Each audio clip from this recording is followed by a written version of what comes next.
जय गुरुदेव। ज्ञान कोश में आपका स्वागत है। हर रोज़ की तरह हम आज भी एक वाणी लेकर आए हुए हैं। उस वाणी में कबीरदास जी समझा रहे हैं, सुमिरन से सुख होत हैं, सुमिरन से सुख होत हैं, सुमिरन से दुख जाएं। कहें कबीर सुमिरन किए, साईं माय समाए। कबीरदास जी इस वाणी में बता रहे हैं, जो प्रभु परमात्मा का नाम होता है, जो सुमिरन होता है, उसको जाप करने से, उसका नित्य प्रतिदिन सुमिरन करने से हमें सुखों की प्राप्ति होती है। सुमिरन से दुख जाए, और सुमिरन करने से जहाँ हम दुखों के घेरे में होते हैं, तो उस सुमिरन को करने से धीरे धीरे उन दुखों का भी अंत हो जाता है। फिर आगे बताया है, कहें कबीर सुमिरन किए।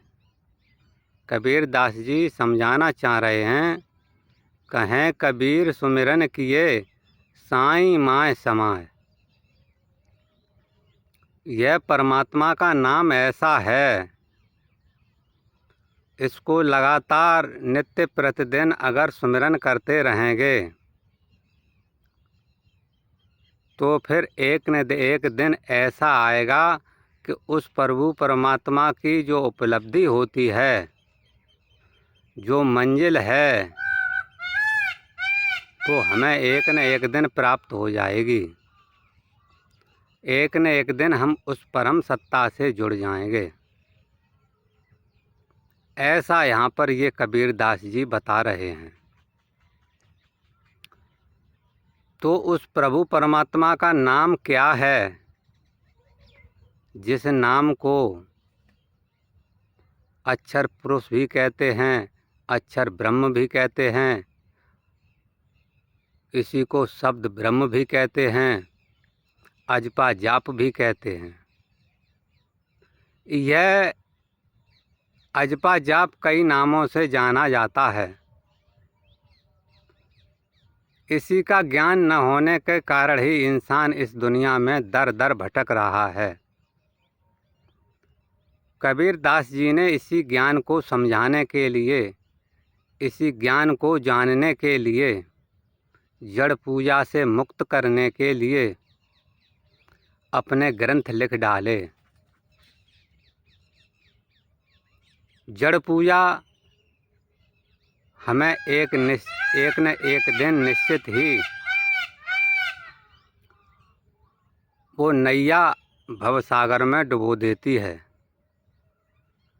जड़ पूजा से हमारा कोई भी कल्याण होने वाला नहीं है, क्योंकि जड़ पूजा परमात्मा की वो उपलब्धि नहीं है जहाँ से हम आवागमन के चक्र से मुक्त हों, इस सांसारिक माया को समझ पाएं, उस परम सत्ता से जुड़ पाएं। ऐसा संभव तो इसी अजपा जाप के सहारे से ही उस परम सत्ता से जोड़ा जा सकता है। हम दुखों के घेरे में इसीलिए होते हैं क्योंकि हमारे पास नकारात्मक शक्तियाँ होती हैं,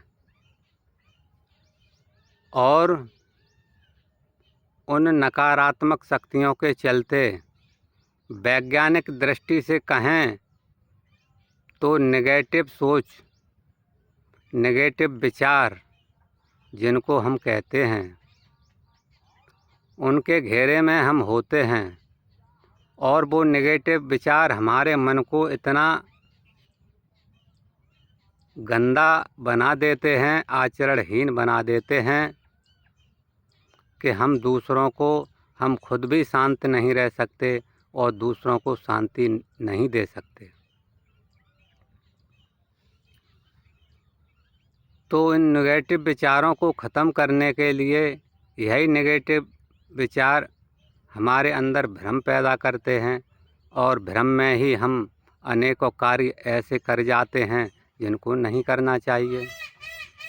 आखिर हम इस संसार में दुखों के जाल में घिरे हुए रहते हैं, इसलिए हमें संतों की शरण में पहुंचकर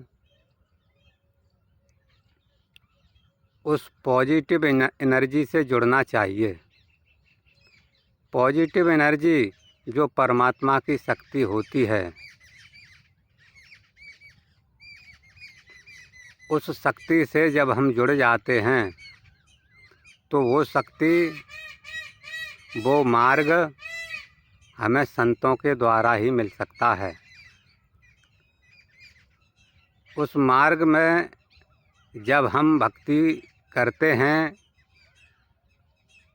तो हम उस पॉजिटिव एनर्जी का, सकारात्मक सोच का एक नया अनुभव पाते हैं और अपने अंदर शांति महसूस करते हैं। दुनिया में हम उस प्रभु सत्ता से जुड़ने के लिए दर दर भटकते रहते हैं, पर शांति हमें कहीं भी मिलने वाली नहीं है, क्योंकि शांति का दाता हमारे स्वयं घट के अंदर बैठा हुआ है। उसी को हमें जानना है, उसी से हमें जुड़ना है।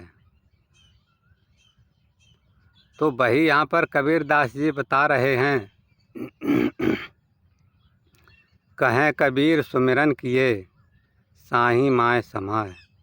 जब उस सुमिरन को हम नित्य प्रतिदिन करते रहते हैं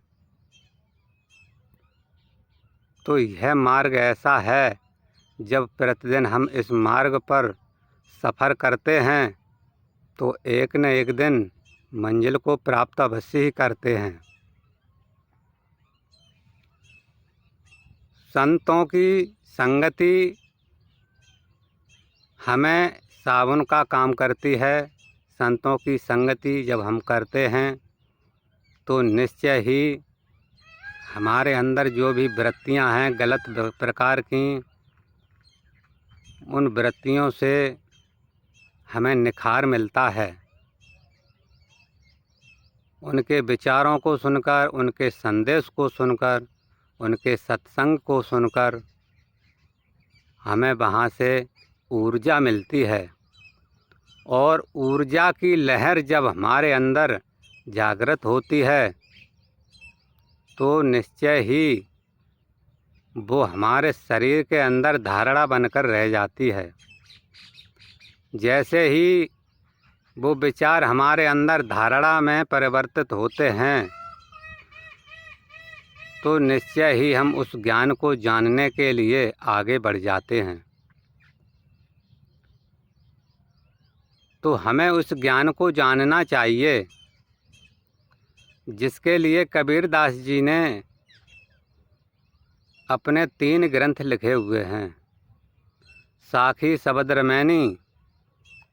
तो इन तीनों ग्रंथों में उस प्रभु परमात्मा के बारे में ही चर्चा का विषय बना हुआ है। वो साधन कैसे करना है, क्या करना है, क्या साधन है, उसी के बारे में पूरी जानकारी लिखी हुई है। कबीरदास जी जीवों को दुखी देखते हुए बड़े ही व्याकुल होते हैं और एक ऐसी छाप छोड़कर जाते हैं, जो जीव हमारी वाणियों को पढ़ते रहेंगे तो निश्चय ही उस मार्ग को जानेंगे और जीवों का कल्याण होगा। तो इसी के साथ ही हम आज की वाणी में विराम देते हैं। अगली वाणी में हम फिर मिलते हैं। जय गुरुदेव।